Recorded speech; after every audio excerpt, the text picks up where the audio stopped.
We had the pleasure, yes. We had the pleasure of speaking with Ms. Newsom last year when, as part of our Use Your Voice series, and we had the pleasure of working with our student leaders to advance anti-racist change at Einstein. And I think it's an exciting opportunity now that we're about a year from those times to see where we are, to see how we sustain what we're doing and we continue to move forward and advance an anti-racist agenda here at Einstein as well as in our local community. And we're very excited to have this learning dialogue. So I'm actually going to hand the mic over to the incredible Destiny Kirby, who many of you know, who is one of our student leaders that we were just talking about, and will be leading our questioning and moderating this exciting discussion. Thank you.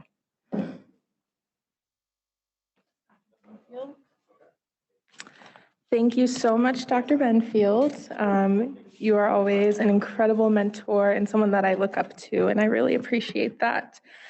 Just to introduce myself again, my name is Destiny Kirby. I am currently a third-year MD MPH student here at Einstein and one of the co-chairs for the Einstein White Coats for Black Lives chapter. And so we are here hosting this event with the Office of Diversity and Inclusion, just trying to get an update on how things have gone over the last year. But before we do that, something that I wanted to take a moment to recognize is that today is Indigenous Peoples Day. And I think that while we are having these conversations about oppression, more specifically in the health system, less specifically in our nation, it's so important to recognize that while the Black Americans have been oppressed, so have our Indigenous brothers and sisters. Currently here in the Bronx, we are on the Lenape territory. And so things that you can do to support Indigenous communities, donating your money, supporting businesses, reading, watching documentaries, and holding discussions with your friends and family members about the importance of supporting these communities. So, with that being said, I wanted to go ahead and transition to the most important part of this event. Obviously, this year has been extremely challenging and transformative in so many ways. We felt the change here on our campus and a lot of the work that we've been able to do through White Coats for Black Lives and with the Office of Diversity and Inclusion. But we've also been able to see a lot of these changes on a national level thanks to organizations like Black Lives Matter. And so it is my pleasure to introduce to you all the co-founder of the Black Lives Matter movement in Greater New York, Ms. Shavana Newsom. Thank you, Destiny. Thank you for having me. Huge shout out to everyone with White Coats for Black Lives. I look forward to seeing you guys on the ground again. It's always amazing to see you guys come out when we are demonstrating, when we are protesting. Happy Indigenous Peoples Day. The only Christopher we acknowledge is Wallace. How have you been? I have not seen you in about a year. It's been a whirlwind. Our organization has been around for 5 years, so we know that the work continues. We understand when we have these heights with the murder of George Floyd, with Eric Garner, but the work doesn't stop, and that's why I'm so happy today that we'll be discussing sustainable change. Awesome. And I was wondering, just for everyone who might not have been familiar with all of the things we've accomplished over the years, could you just give us a little bit of history about the founding of BLM Greater New York? It was actually started in my mother's kitchen table. Brief history, my parents met at a civil rights rally in the Bronx, Roosevelt High School, which is right across the street from Fordham University. So some people would say it's in our blood. We're very proud of the work we accomplished because we understand that there are multiple roads to liberation, and it's a very strategic thing. Yes, people know us most for our work as protesting and shutting down highways, but that's a very very strategic part of activism. We do that so to garner media attention. Malcolm X once said that he who controls the media controls the narrative, and that's where we are. The last year, since we last sat down, we've been lucky enough to get seven laws passed. Governor Andrew Cuomo passed the first four Say Her Name Act. We've had ending qualified immunity in New York City Council and a few other laws. And what we've shifted our focus to is creating Black opportunities. We understand always that the work begins on the ground, and that begins with unity, education, and being a resource to the Black community. I'm also the co-founder of Black Lives Caucus. We were the first to endorse Alexandria Ocasio-Cortez. And in this upcoming election season, fingers crossed for the general election, but most of these counties are Democratic, we'll have 8 new people going to city council. So that means we will see a pro-Black agenda coming out of the bills being passed. We will have a voice. So our activism, it covers a lot. We've fed about 30,000 people since the pandemic has hit in 3 states as well. Wow, that is incredible. I mean, what do you think about this past year, about this pandemic, has allowed you to make so much change? Unfortunately, and I was just discussing about politicians and how we endorse them, but laws and things in America tend to happen when there's a trend. And I hate to refer to such a huge and horrific situation as a trend, but we see the up cycles. We see that Black lives become important as we get close to general elections, which we did have. But more so than that, I think the pandemic allowed everyone to slow down.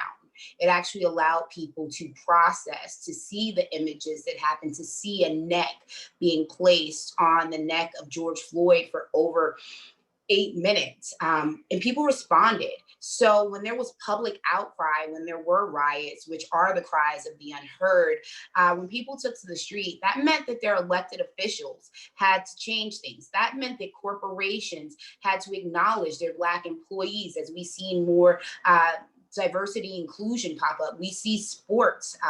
We see the NFL come out with a new package. We see the changing of, we're talking about Indigenous Peoples Day. I think it's Land O'Lakes who had the Native woman on their box. We see Auntie Mama changing. And that's all because people took to the streets, not activists, not organizers, not people who do this full time, but regular, everyday people from all diverse walks of life stood up and said, enough is enough. And that's why 2020 became the Great Awakening. Wow. And I mean, we've been able to see a lot of these changes in the community. I was seeing on Instagram that you recently helped open a Montessori school. Is that correct? Yes, we're in our 2nd year. Last year, which was extremely challenging. Imagine trying to teach pre-K via virtually. Most of the kids in our community actually didn't have internet access. That was something we had to provide. Wildflower Charter School, I have to plug it. We're still accepting pre-K4. And so that information's on my social media. But it's just amazing. Our kids are literally receiving a $50,000 education for free. It's located behind one of the Bronx's largest NYCHA complexes. People from the Bronx will call it Webster Houses. It's actually called Claremont Village. But the kids in our community, they need something like this. They need something that'll prepare them for more than a role in just middle management, to be real. Not that there's anything wrong with that, but we need great thinkers. We need great leaders, and we don't have to teach. We don't have to teach our children critical race theory, or we don't have to instruct our instructors or teachers on how they should interact. The teachers in the school, they actually look like the children in the school, and they have those shared experiences. So we're very excited. It's our 1st year in person. We're still welcoming people with my schedule. I go in a few mornings, and I'm like the lunch lady. So it's cool. The kids give me joy. That's my balance. I'm like shuffling them around between classes and between like breakfast programs. But it's led and it's been founded by our chairman of education, Mario Benabi, with an amazing host of other individuals. Wow. I mean, I don't know about other people, but I know I always loved my lunch lady, so I'm sure that those kids probably like you too. They do. They get really excited. They're like, Miss Bonnie, Miss Bonnie. And I love it. I love signing them in and passing out cereals and all that cool thing. Yeah. It balances me. Wow, that's the dream. So, can you talk a little bit about, you have this vision, you see things in the community that you think you can make tangible change happen. How do you go from that to building a team to support you, to mobilizing the resources? Can you just talk me through your process? With every activist, it starts out with people being enraged. As I was with Sean Bell, was the first time I went to a rally. Trayvon Martin, and it starts with getting off the couch and knowing that something's not right and I have to use my voice to change it. And when you're out there, you start to meet like-minded individuals. We're lucky enough to have a very diverse group of people, and it's just been organic with our organization. As I refer to our chair of education, who holds multiple degrees in that field. My fellow co-founder is a lawyer. My brother graduated from law school. We have Mhm. accountants. We have virtual reality geniuses. I barely understand the whole concept of it, but they're really brilliant. And it's taken, and then we have another recent law school grad. So with our core membership, which is small considering how many people we can actually wrangle about and how much change we've been able to make, but it starts strategic. It starts with planning your first march. To shut down a highway, to know that the media is going to cover it and the public's going to care, meaning the politicians are going to care. And then it starts with these think tanks. Like when the world went outside for George Floyd, you'll see that that was our least active year of marching because we had the manpower from the public on the ground. So right after his death, we went to Minneapolis, which was a crazy story. I've never been on the run in my life. I've never met a firing squad. Just transparency, I was a financial advisor before I became a full-time revolutionary. So these are not things that I was anticipating. So after that, we came back to New York, which was in an uproar. There were shutdowns. We actually went out to California. The group we had a think tank, and it was how can we change? How can we make effective, long-term, sustainable change? And out of that think tank became Black Opportunities. And with Black Opportunities, this is going to be teaching. We're currently looking for a facility. That's the fundraising portion of it. That's the part you'll love. To be transparent, we haven't. That's the hard part. Marching around, that's what I do for fun. It gets me going. It makes me happy. I'm smiling talking about it. But as much money as we need, because it takes a lot of money to serve the people in the manner in which we do, we can't compromise our ethics. As of this day, we have not taken any government funds. We haven't worked with corporations who do not practice the things that we preach. Most of it has been extremely grassroots. Pretty much everyday Americans, and not only Americans, everyday people from around the world contribute via PayPal, Cash App, those basic Venmo type of things, and it's allowed us to affect change. And with that facility is coming about, we understand that the fourth industrial revolution is coming, meaning automation is coming, and our people, Black people, are going to be left out of in a more severe Mhm. wealth gap.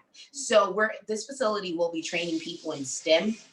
It'll also have a daycare program because we see that's a problem. We're actually tackling gun violence more so this time Mhm. around because we always understood that places, data shows, I'm talking to a room full of doctors. So data does show, science does show that places that have the highest rates of unemployment have the highest rates of crime. So we're hiring people from the community. We're hiring the formerly incarcerated. We're hiring the people who are community activists and organized in their own community to bring this dream together. We are actually looking to partner with one of the medical facilities here in the Bronx so we can offer healthcare because we understand that's the reason why our people couldn't survive this COVID pandemic, why it hit us the hardest, as we've seen with other outbreaks and disease. We understand that the Bronx has environmental injustice. So there will be some urban farming. It's just an all-inclusive package to Black liberation. The goal is within 10 years for this to be a national program. But we sat around and we thought about all the the things that affected our people. And that also includes legislation. I'm not sure if you mentioned it, but I ran for Congress in 2020 because I firmly believe, as well as the rest of the group, that nothing happens for marginalized people unless there's legislation in place. So that's why we continue on blackopportunities.com is our full legislative package. That's where we're hoping to elect people who share those viewpoints. So this is where we are, and I see the vision growing. When we sit down for our yearly chat, I'll be excited to share with you and be speaking from that new facility, and just to let you know how liberation is. And I'd be remiss to say that people think that, I have to say this, it's in my heart. People think that activism is just marching and raising your hand, but there's so many ways to get involved. By seeing more Black doctors, more women doctors, more people who can combat the racism in healthcare. That is activism. Having Black school teachers, having Black people in different areas in journalism, it's also important. That's how we make the real shift. I don't believe that we will overcome unless it's a collective effort. Yeah, definitely. And as you're talking about all of this, I'm getting flashbacks to last year when White Coats for Black Lives initially authored our Action Speak Louder letter, which is going to be my little plug for all of the new medical students at Einstein right now. Y'all can read that online. But I'm remembering, we were enraged and we all got together and decided to write this letter to our administration to make these policy changes, these tangible changes on campus. But there were many dark moments for us, I think. And so I was just wondering if you could talk a little bit about your dark moments and how you addressed them and how you moved forward. I will think about, because I just posted it on my social media today, the photographer who took this photo of me recently won an award, and I wanted to repost it and share his accomplishment. But it was the day after we had protested and shut down DC. This is 2019, end of summer. We were protesting for the officer who murdered Eric Gardner to be for charges to be filed against him, civil rights charges by the Department of No Justice. Yes, I call them No Justice. That place is a fossil. We never get any justice out of them. And I remember we were excited. We had spoken to Mrs. Grincar, that's Eric Garner's mom.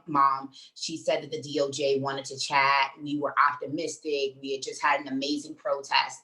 And I woke up that morning and our faces were on the cover of the New York Times, the pictures from the rally the day before, and it said that they had declined to prosecute.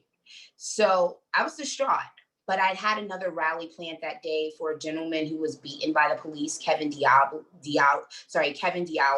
I couldn't let him down, and people still wanted to march and be outraged for Eric Gardner. And I just kept going. Now I know that I have to implement self-care. It's okay to not be okay.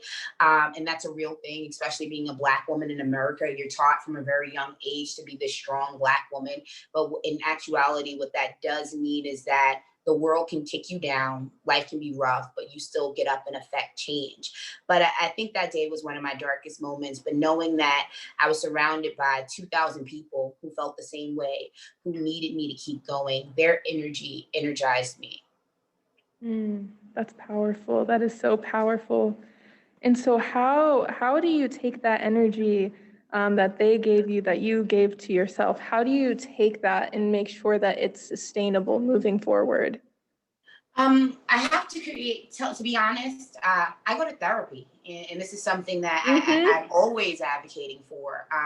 My work, it's the life I chose. I feel like I am a servant. I'm a Christian. I truly and wholeheartedly believe that I'm doing God's work, but you need an outlet. You need tools. This is not something you should be ashamed of. And what I've learned in being in therapy is you need a work and personal life balance. I always thought that, say how I ran for Congress, I worked for 18 months straight, 7 days a week. That is unhealthy. For me to save people, I have to save myself first. So now I allot personal time. I don't feel guilty about binge watching. Binge watching something on Netflix, or the last season of Insecure is about to come out. So that's what gets me. I go on dates. I make sure I get my nails done. Little small things that I once felt guilty about because I felt I should be giving that time to the people. But now I know taking that time for myself, unplugging, energizes you. I think I saw a meme or something. It was saying things usually work if you unplug them and plug them back in. And the same works for human beings. And that's my revolutionary act. It's okay to be tired. It's okay to need a break. And it's definitely okay to ask for help. And those things, since I've implemented them, I feel that I'm a better helper to the people. Definitely. And I wanted to bring it back a little bit because you mentioned that you were a financial analyst before. Advisor, yes. And a financial advisor. Okay, yeah. So something that I think about a lot is we have a lot of physicians here and future physicians, and I think that it's a field where you can go into advocacy work, but I think a lot of times people might not feel like they're very familiar with it. And so, if you could, can you talk a little bit about what that transition was like for you? How did you first take that step into doing this advocacy work, this activism? Well, when I was working as a financial advisor, I actually was doing advocacy there. Most of my clients were actually regular folks. I wish it looked like the Wolf of Wall Street. I wish I could have went and bought some yachts and things like that. But I helped over 300 Black and Brown families. New York Life, who I was partnered with at the time, had a $50 billion challenge, and that was to close the wealth gap of Black families. So that meant retirement plans for small business owners, college saving plans, and basically general life insurance, because people don't know that's how other groups and ethnicities, how they generated wealth in America. But that activist thing, it was still in my heart. That protest girl that confront the NYPD, to go out and confront justice, it just became conflicting with the corporate views. So I'd started the organization while I was still a financial advisor, even though I was working predominantly behind the scenes. But once I realized that I was conflicted between corporate America and being on the ground with the people, it was a very easy choice. And I haven't regretted it a day. I'm sure once you graduate and you pass those thousands of boards they make you doctors take, it's not going to feel like work. It isn't. When you are truly doing what you love, of course, you're going to be exhausted. Your body will let you know that it is work. But imagine, and you'll have this feeling very soon, you wake up and get to do what you love every day. Yep. And I think that's such a good reminder to me right now. I was just talking to Dr. Benfield about how tired I am getting home from the clinic and coming straight over here. But it's true, when you care about these things, when this is what you're called to do, it doesn't feel like work. It doesn't. I say Exactly. factor in a massage or something, like get your nails done. The little simple things to remind you that, of course, you're this amazing warrior doctor lady, but you're a human being too. You're still a woman. You're a person at your very core, and you have to take care of that as well. Exactly. And you said that you had your brother working with you too, correct? Yes. How is that? Do you find a sense of support with him? You said he was a lawyer. What sorts of things does he bring to the team? My brother is a brilliant visionary. He has a business degree, a law degree, and he has the ability to see around corners and project trends. What I'm really good at is I'm super detail oriented. I'm really good at executing an idea. Of course, we're still siblings. I'm his little sister, so we have issues there. Can you imagine that brother-sister relationship? And we currently have 3 different nonprofits. We currently have 3 different companies that we run together. But there's no one else that I would rather do it with. There's no one else who can understand my passion and love for humanity as it is. And it's really cool having him on the ground with me. If you guys don't know my brother Hawk Newsome, Google him. He's like 6'5", like new Malcolm X powerhouse. So it's actually, and it's cool because it's nice to be able to share those struggles with someone. Like today, we're talking about the goodness of activism. But last year, Donald Trump put a very big target on our backs because we are talking about my sibling. My brother went on Fox News and he made a statement that Donald Trump didn't quite like. So back when he was allowed on Twitter, Donald Trump, he placed him in several campaign videos in a terrible light. And since then, collectively, we've received over 6,000 death threats. So we now have a bulletproof vehicle and body armor because of Donald Trump. So it's nice to know that I have my big brother in this with me. I don't think another person will quite understand. And our parents, it's just like the activists in them, they always taught us the importance of family and the importance of togetherness and working together. So it's rough. Sometimes I want to punch him in the eye, but it's a very good work structure we have going. Yeah, I honestly think one of my brothers is watching this right now. So if Jake is here, we can say hi to him. Brother. Hi, Jake. But yeah, I mean, it's so important to have that support network, especially when you're doing work that's this hard, this strenuous. What do you think is the role for allies? Because I think that it's so important to have a sustainable movement while including them as well. Any movement needs support. Any people who have overcome, if you think about the history of wars, they've done that with allies. I think the most important thing, though, just like if it was a women's movement, just with Black liberation, it's important to have people who have been directly impacted as leadership. And I think that any great ally will amplify that. They'll speak up for that and they'll fight for that. So whether they're standing up to protect Black women, Black trans women, Black men, anyone, the importance of a good ally is to be that bridge, to be that voice, and also to be a resource in any way that they possibly can. Yeah. What do you think that we can do? I guess my question is, I struggle sometimes thinking about how do we include allies, because I myself don't want to put all of my effort into educating, but at the same time, I want to make sure I'm creating spaces for them to be involved. And I'm just trying to find the balance in that. I don't know. Like, I wish I could give you some really deep answer for this, but we have to be transparent. People need real conversations. And with that being said, we have Google. Okay, so don't get boggled down trying to convince and educate people, like trying to convince people why racism is wrong, why we need more Black people leading healthcare. Like, they're very smart people you're usually talking to. And if they wanted to know, it's literally the click of a finger. We all have our phones in our hands. So I actually made a statement a while ago, and I said that I was speaking to my people. I was speaking to Black people, speaking to people who are victims of systemic oppression. And if anyone wanted to join in and agree with what I'm saying and do the work, that's great. But our organization as a whole, we've gotten past the point of convincing people that America's racist. It's pretty evident in every statistics, from the healthcare industry to the federal government, the FBI, hate crimes. The proof is in the pudding. So don't get boggled down and don't get distracted. I'd rather you take that energy and apply it to the amazing work that you're doing. And somehow organically, the right people, when you have the right message, they come along and they help.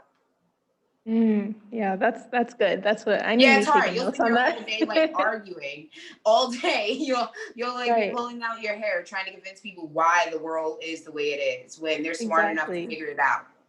Exactly. And I think, in my younger days, I think I used to argue a lot more, but I just don't have the energy anymore. I don't. I think that's first check to being a grown up. Trust me, I just came to this conclusion about like 2 years ago. So I am not that far advanced. I am not.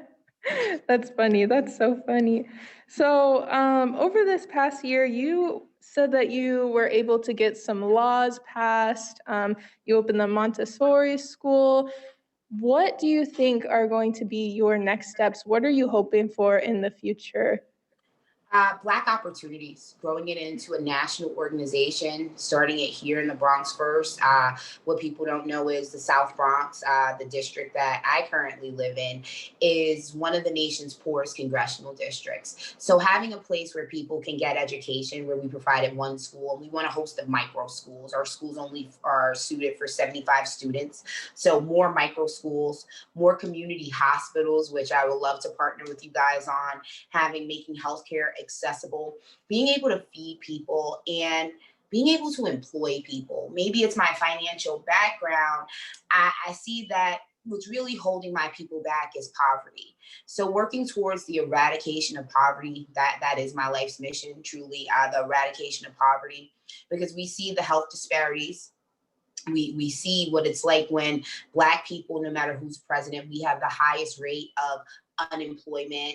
Uh, that's what the focus is. And to have something real and tangible where we can point to numbers. This is, yes, how we can point to the 7 laws we passed in the last year alone, but we can point to how many people we got into a trade program, how many people with the GED I was able to get into a college, how many people I was able to change the generational cycle of poverty. I think that will be the true measurement of success. Hmm. Yeah, definitely.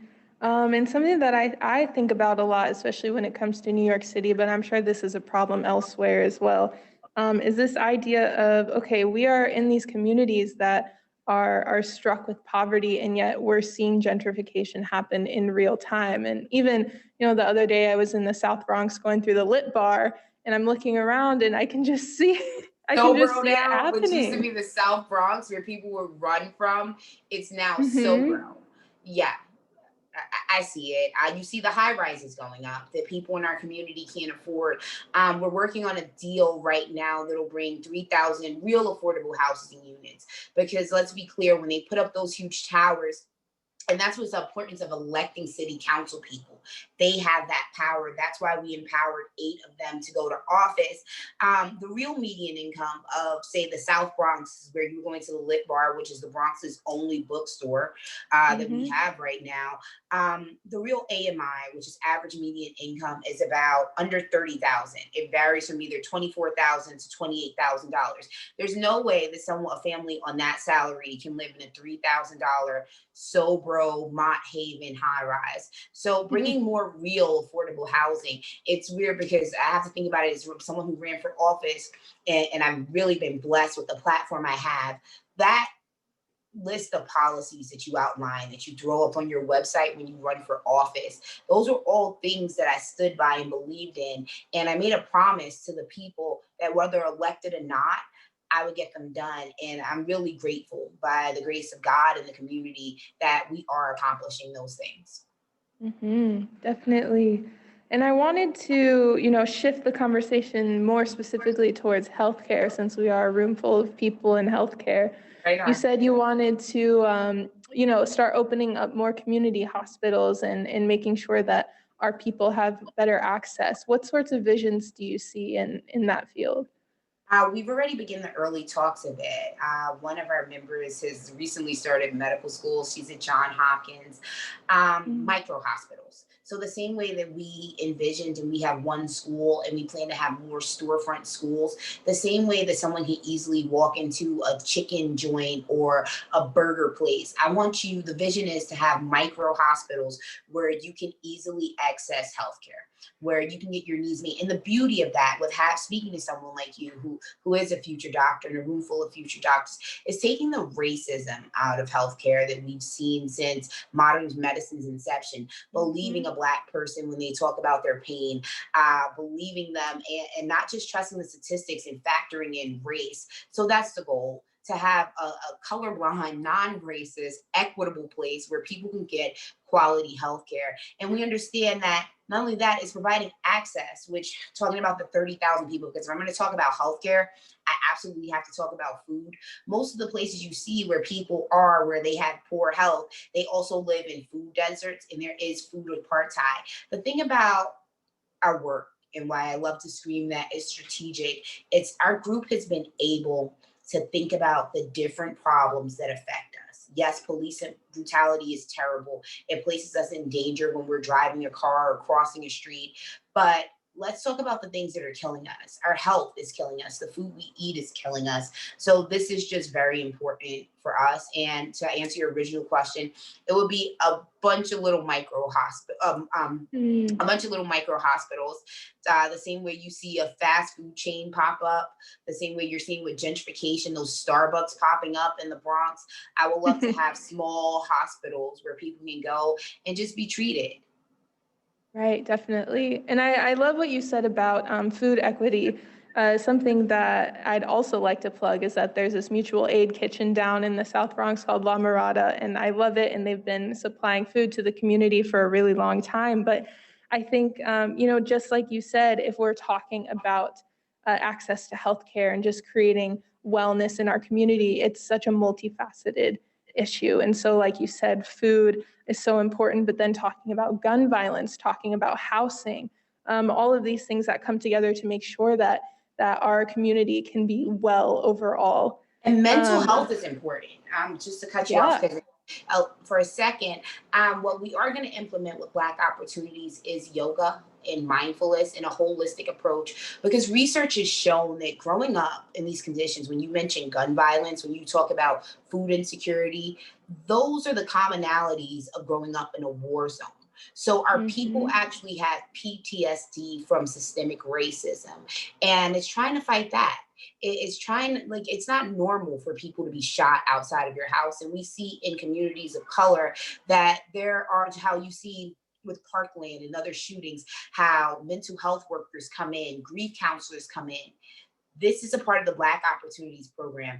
It's not normal to live in dire poverty. This is not something that you should grow accustomed to. Seeing youths die before they leave high school, those are not normal things. So what we want to do and what we are doing is we're erasing the norms and creating new norms. That's what Black liberation means to us. And that's even reminding me of this book I recently read called My Grandmother's Hands, and it just talks about how our bodies hold on to all of this trauma, intergenerational trauma, but then also the trauma that we experience in our youths and throughout our adulthood. We physically hold on to it. And something the author talks about a little bit is how the Black community historically has been shut out of mental health care. And I think even anecdotally, I can say, a lot of Black people are somewhat suspicious of psychologists and psychiatrists, as they should be. And I was wondering if you could just talk a little bit about mental health. I can speak to like my upbringing. Like a lot of Black folks from who were descendants of slaves. My parents migrated from the South. Yes, we went to church multiple times a week. I was taught, and it was like, and I know it was the best way they could teach me, but my mom would say something to the effect of, "Leave your problems at the door." So pretty much from a young age, I was trained to, no matter what had happened, no matter what was going on, no matter what's happening, that you have to put on this face. You have to code switch. You have to go out and be this pillar of strength. And I think it just takes for people like us to spread the word that it's okay to seek help. It's okay to take medicine if necessary, but it's breaking the stigma. Yes, Black people, as we see now with COVID vaccinations, we see that we are fearful. There is hesitancy, but those fears are warranted. So it's just changing the narrative, making mental health accessible. Can you imagine if you're uninsured? Can you afford a $200 a week therapy bill? It's providing the resources that people need. Yeah, that is so good. That is so good. You're I'm giving shook me a by big that. head. Every time you agree with me, I'm like, what I sing, is it that good? But I appreciate No, the it feedback. is. It is. I'm shook. Every time you say something, I feel like I'm speechless over here. I have my list of questions, but it's like, wow, that was just so powerful. Oh my goodness. So let's go back to talking about the heavy stuff, the protesting, the activism, the confronting NYPD, things like that. What do you think is effective in terms of language, whether it's like verbally or body language? What do you think is most effective when you're speaking to authority and trying to make change in your community? Well, for one, it's speaking truth to power. We at Black Lives Matter Greater New York, we do not police protesters. So you will never hear us saying peaceful protest because America really isn't a peaceful place. We encourage people to go out and express themselves the best way they know how. Some people like to taunt officers. Some people like to scream in front of prisons. Some people like to sing. They like to dance. But whatever it's in your heart, how you want to express your rage, we encourage you to do it. But we understand, although the police force, I'll give you a story. There was an activist last summer when activism, as the powers that be, meaning government, law enforcement, they see things getting out of control, so to speak, meaning that they're not controlling the people. What they do is they place targets on people's backs. So there was a fellow by the name of D-Rec. I just happened to be scrolling. I was in the city. I was scrolling on my Instagram last summer, and he was being held hostage in his apartment. There were drones, there were snipers at his window, there were police outside, there were police dogs in his hallway. Yes, they're still using dogs on Black people. And we ran to his aid. Now, the charge was that he had used the bullhorn to yell at a police officer, and that police officer said that it caused damage to their ear. So the NYPD, to make an example of this gentleman, they had him hostage in his home, and they were trying to get him to leave his home because they did not have a proper warrant for that arrest. So when the community showed up, meaning activists got a hold of it, we literally backed down a SWAT team. We backed down helicopters. We backed down the 33rd largest military force in the world and the world's largest gang, the NYPD. But those were those instances. Those are the times when you have to step out of your comfort zone. Can you imagine? I never thought that I would be wearing a bulletproof vest. I never thought that I've been beaten by the NYPD protesting. I have back damage. So does my brother has nerve damage. But it's like, it's the sacrifice that you're willing and you choose to make for the liberation of your people. Yeah. And, something that I think about a lot is our good sister Angela Davis and how much I strive to be like her. Don't we all? I know. Yeah. Truly, I'm reading her books and I'm like, wow, I just want to be just like you. But, something I think of quite a bit is that, how do you balance wanting to just say, you know what, screw everything. I'm going to work against the man, against the system. I don't care. I'm so angry. How do you balance that and the fact that realistically you have to work in the system to make change? It's rough because you don't want to be a sellout. You can't. Like when you represent the people, you can't make deals that these backroom, smoky room deals that some of our former leaders, like the people we entrusted, civil rights leaders have made. We can't do that. So I won't lie to you. Even though I ran for Congress because the people wanted me to, I kind of love being outside the system. But there are times when you have to negotiate with the governor, a state senator, a city council program. It's just, and more so putting people in power in office.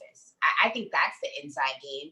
Though putting someone like AOC into office or placing someone like the upcoming city council person or endorsing a new district attorney, that's how you make internal change. It's having like-minded people go there and doing the right thing. And if they don't do the right thing, I think that's where we have to remember the power of our vote.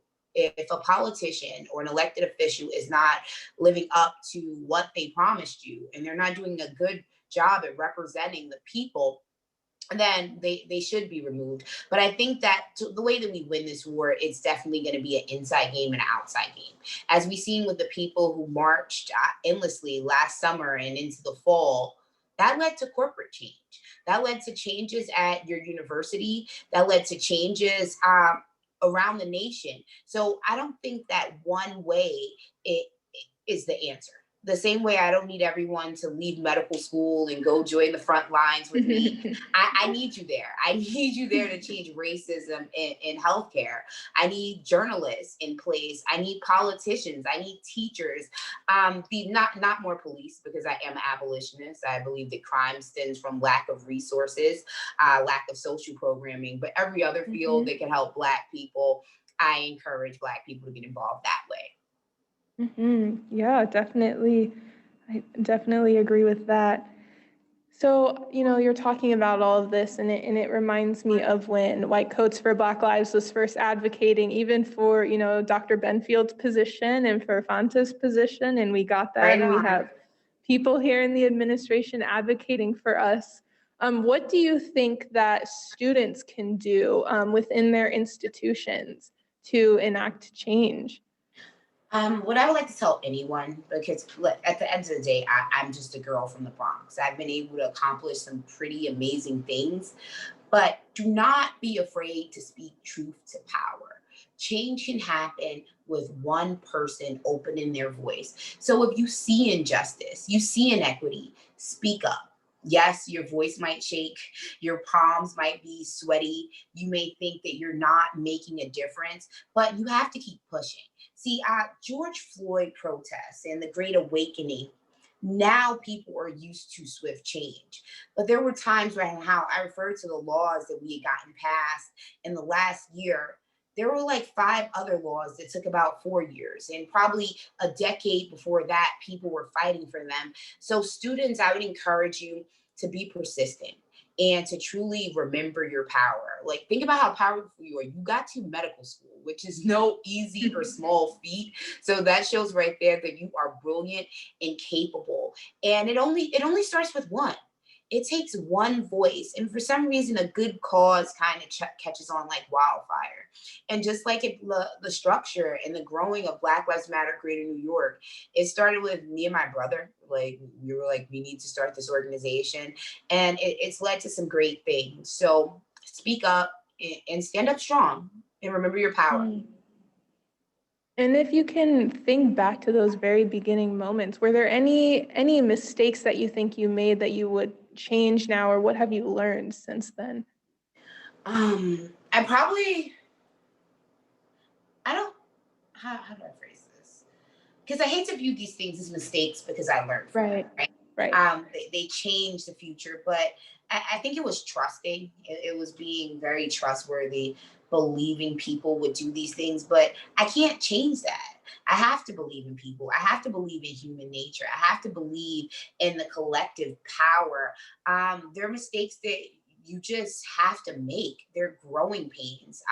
Maybe the way we had structured initially, but if we wouldn't have had those stumbles, will we be where we are now? So it's just like on a personal level. When I think about the roads and the shifts that my life has taken, and people ask me, how did you become a revolutionary? How did you get to this point? I think that everything that happened was supposed to happen. And if you learn from your mistake, which is super cliche, but cliches are good because they're true. If you learn from that mistake, you won't repeat it. I'm grateful for those mistakes, because now when we recognize a problem, we're able to correct it quickly. It doesn't result as a loss. It doesn't stall the process. And right now I'm in my mid 30s. So I'm pretty sure if we have this conversation when you're this world renowned doctor in 10 years, I'll probably look back and say I knew nothing at this point, as wise as I feel it as I am. Yeah. And, even looking forward, what do you think you want to see yourself working on personally? Um, it's absolutely going to be the eradication of poverty, because I feel like all of our problems stem from there. If we harnessed our capital and we created communities for us that are sustainable, I feel that we can take a model from the queer community. We can take a model from certain ethnicities on how they come together and they unify. So it's absolutely going to be Black liberation, and that stems with eradicating poverty and just making us a community who works together and who pushes for a common goal. hmm Yeah, and speaking of the queer community, I also wanted to bring up, I think today is National Coming Out Day, and so It we can is. celebrate It that. is. Yeah. And that's important because it's more than just saying how you identify or your preferences, but that National Coming Out Day is about a safe space. It's about having Mhm. someone that you can trust, and for someone to come to you and be able to share one of the hardest things they very well may be saying, that lets you know that you're a true ally and a good person. And I think Mhm. that's just leading with love. That's what it's about, for someone to feel safe enough to come out to tell you. Mhm. And do you see intersectionality as an important part of your activism with Black Lives Matter? I'm going to be transparent, completely transparent. I believe that people are Black first. And I Mhm. feel Mhm. sometimes that if we focused on that, like say if Black lives truly matter, then of course they're going to matter for the queer community. They're going to Mhm. matter. They're going to matter for every single one of us. I just felt, and we kind of took away some of the steam to let you into activism was everyone started shouting Black this mattered instead of us just being focused on Black lives mattering. When we say Black lives matter, we have trans members, we have people of color who are not descendants of slaves. If everyone it just pushes forward with being Black first, I think that we would go further. When we start to think about and it sucks because intersectionality is about inclusivity, which we do believe in, but I just wish we unify as being Black first. I think that we would have more strength in numbers. But Right. my vision for that in terms of intersectionality is having leaders who represent all of the intersectionalities, who are pushing for a common goal together. Mhm. Yeah, and I think there's this really great idea in activism work that when you lift from the bottom, everyone else gets lifted up as well. And I Right think on. that's something that we can really, really implement when it comes to our work in the community and here at Einstein as well.